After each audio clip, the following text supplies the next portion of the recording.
Hello, my color grading friends. This is another session of the Base Light Learning program. And as always, you can ask questions in the chat or just comment below the videos if you're watching the recordings. So let's get started for today. Let's talk about video grade. And I want to start with explaining the origins of different grading operators. So there are scene-referred grading operators like base grade and film grade. And the main thing about these operators is that they expect a display rendering transform, so in simple terms, an S-curve downstream of the grading operation on the way to the display. One of the many advantages of this state-of-the-art grading style is that the DRT can be adapted to accommodate different viewing conditions, standard dynamic range, high dynamic range, cinema, etc. But the main thing to take away here is these operators were built in a way that they expect the DRT downstream. On the other side, there are display referred grading operators. And videograde is such a display referred grading operator. So it doesn't expect a DRT downstream on the way to the display, but in this workflow, the DRT is typically applied already inside the camera. So the camera is outputting a normal video signal that can be viewed directly on a standard 2.4 gamma Rec 709 display. So can we use videograde also in the scene-referred modern grading workflow? It depends. Many colorists, especially ones that worked a lot in the display-referred grading workflow in the past, still use videograde also in the modern scene-referred grading style. But some aspects of videograde don't make so much sense in that workflow here anymore. Let's look at some examples. First, let's examine the parameters of videograde. On the three trackballs and rings, we have the legendary lift, gamma, and gain parameters mapped.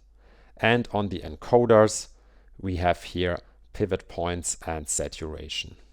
Saturation uses the same standard algorithm as film grade. Lift is a rotation around the white point of the image, so it affects the whole tonal range, but the shadows are influenced the heaviest. Gain is the opposite of that, so this is a rotation around the black point of the image. So again, the whole image is affected, but the highlights are affected the strongest. When we are adjusting lift and gain, we are modifying the steepness here of the curve in RGB. That means we are adjusting brightness, contrast, and saturation of the image all at once. Gamma is a power function which adjusts the curvature of the curve in between these extreme black and white points, as you can see here. We can switch the UI into a slider mode, and then I can work on the three RGB channels, red, green, and blue, individually. Here for the gamma as an example, and you can see we are affecting now only the blue channel of the image. But of course, all these three parameters can also be adjusted in RGB via the trackballs. So we can do all these kind of operations also in RGB. Videograde has a second page called Y'-CBCR, and on that page we can work on the Y and CBCR channels separately. Let's open a Y-CBCR parade here, so we can see that when we are modifying now the gamma in Y-CBCR mode, only the white channel here is affected of the image, and if I work on the trackballs, we can see only the CBCR chroma channels are affected. But this mode uses Rec 709 math to do that separation of the color and chroma channels.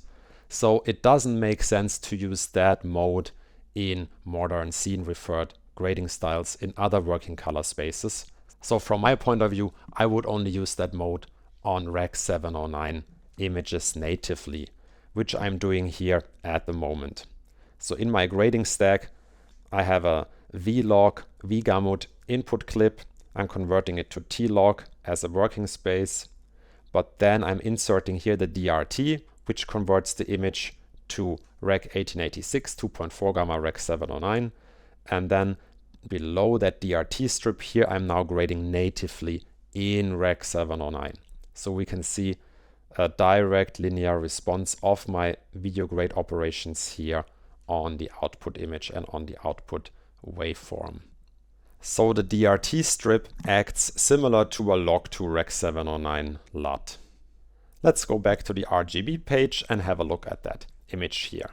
So grading it natively in Rec 709, what we could do is first maybe raise the gain parameter to set a nice white point. Then we have a little bit lifted blacks, so we can adjust the lift so that the blacks look nicer. And we can work on the gamma in between to adjust the overall contrast and density of the image. We can see that working natively in Rec 709, these controls are nice handles on the image, but we need to be careful because there's no soft clip built into that workflow. So when we are pushing the gain here too high in the highlights, we're instantly losing all the details here in the highlights. And the same can happen in the shadows as well if we're not careful. So it's very easy to crush the blacks here, and there are no soft clipping tools built into videograde. Okay, so let's get rid of our grade here and work on the image in videograde in a scene referred way. So now we're using videograde in T-log egamut, our working color space on the image. Lift and gain still do similar operations now, but we can see that S-curve roll-off of the DRT now active on the image. So when I'm raising gain, we can see it's not hard clipping, but going more into a soft clip in the highlights. And the same is happening in the shadows. So there's a nonlinear response now visible on the image because of the DRT. In a log working color space, gain and lift are overlapping now much more. So you can see that when I adjust gain, basically almost the whole image is affected in a very strong way.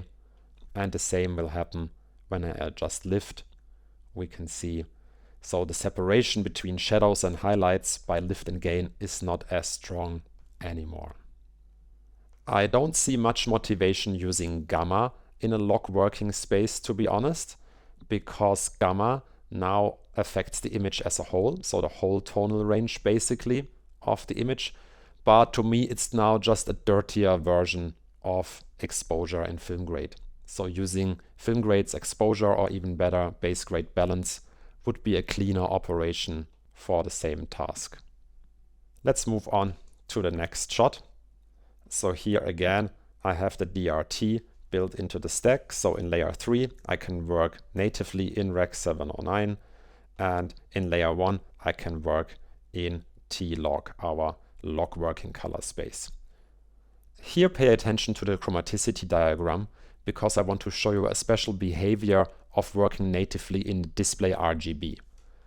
When I adjust the gamma here, for example, we can see hue skews towards the RGB primaries of our working color space. So here, the green triangle is the Rec 709 color space. So this is blue, green, red of Rec 709. And when I work with videograde in Rec 709, we can see these hue skews towards the primaries. And now I switch to T-log egamut as our working space for videograde, which is that larger gray triangle. And when I adjust the gamma here, the image converges more towards the primaries of egamut. So we see a very different response on the image. And additionally, because this is a log working color space with a toe, we have a very different response on the image. So we can't expect that certain characteristic of videograde in Rec 709 when working in that scene referred style here. On the next shot, I want to show you another important thing when working with videograde on log images. Let's go to videograde.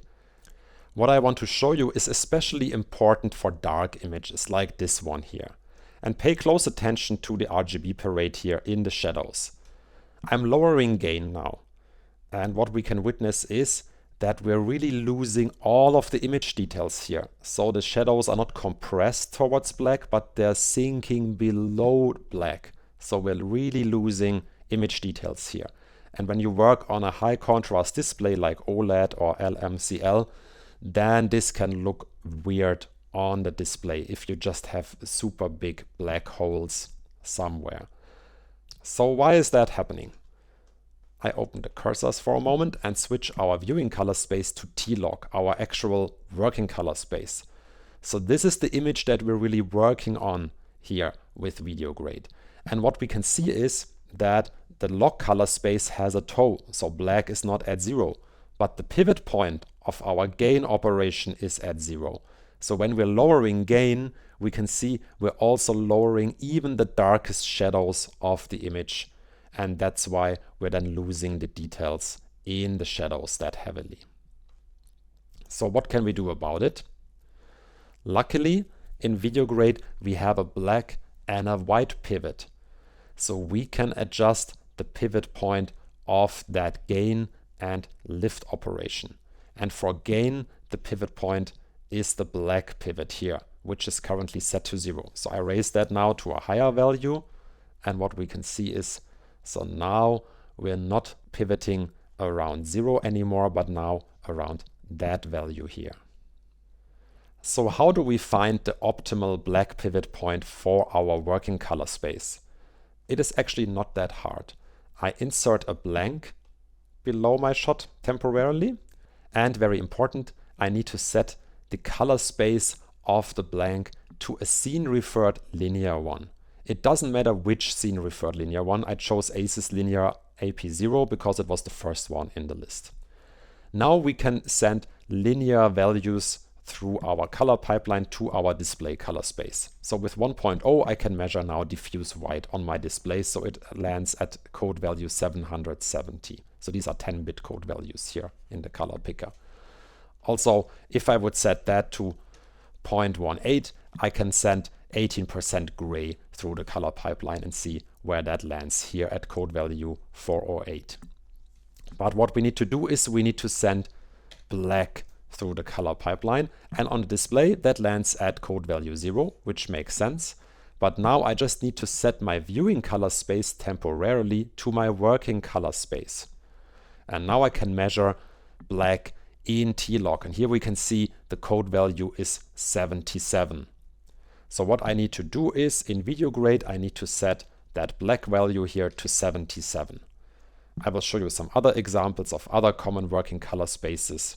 ACES CCT 74, ARRI log C3 95, and log C4 is also 95.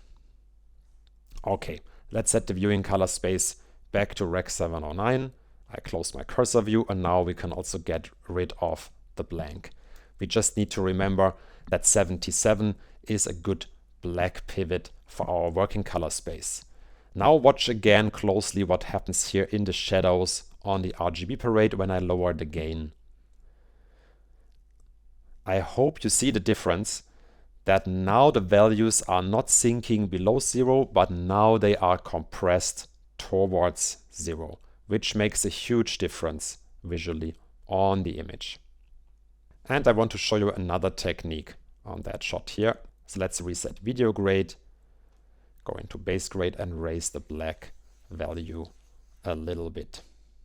Below I'm adding a new layer, and now let's assume we have the task to hide something that we don't want to see in the shadows, but it's not completely black, something like that area here in the image. So I'm quickly adding a shape to that area here, adding a little bit of feather. And now when we want to lower the gain, we would see again, okay, so now we're creating a darker black hole here, which is what we don't want. But thanks to the black pivot, we can hide that black hole nicely in the image. So here, watch again the RGB parade when I'm raising the black pivot. So we can now set that to a nice value, maybe something here. Also, we can see now visually, so now it's hiding much better into the background. So that can be a nice way of reducing unwanted image details somewhere in the shadows. Okay, I move on to the next shot. We want to give a more sunny feeling to that shot, and this is often easily achieved with gain. Let's see what happens. So if I raise the gain, we can see the image gets lighter, it gets also contrastier, so it gets that nice sunny feeling. And if I add a little bit more warmth even on top of that thing in gain, then we can see a really nice effect on the image. But also notice that if we do that really strongly, it gets a little bit weird feeling, because now also the shadows are getting a little bit too soft. And here we have the same reason with that black pivot point. So if we set our adjustment to a certain level and then we dial in the correct black pivot point for the gain, you should see that it gives a much more natural behavior of the gain operation when working in a log working color space with the correct black pivot point. Let's see a last before, after, and move on to the next shot. This is an example of how we can direct the viewer's eye in a shot with the gain tool in videograde.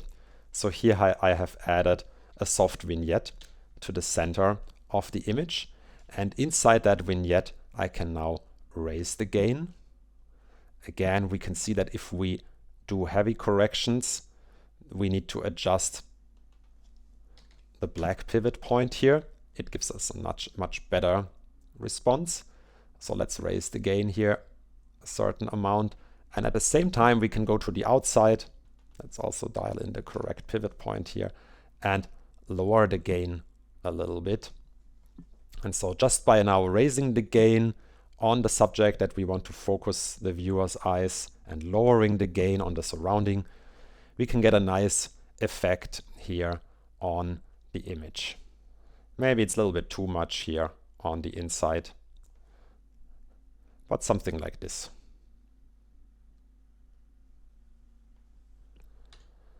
The next example is about adding artificial, basically fake light sources to an image.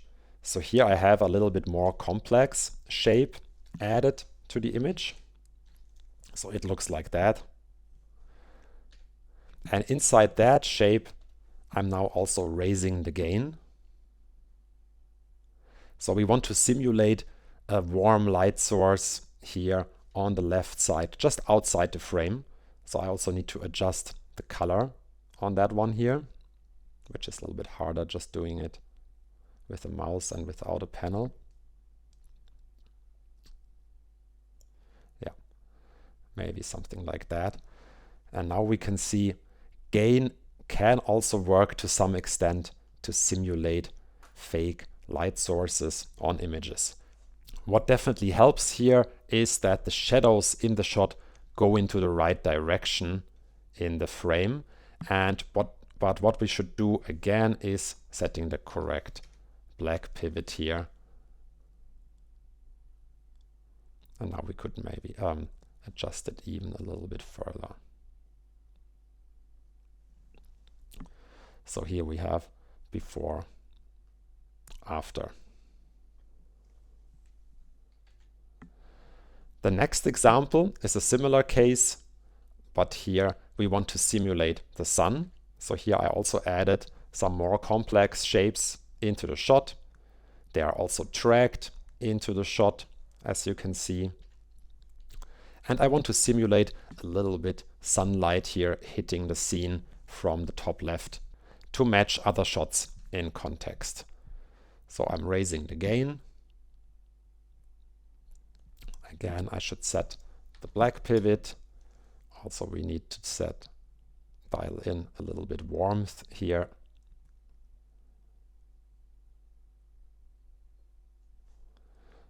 Let's lower it a little bit.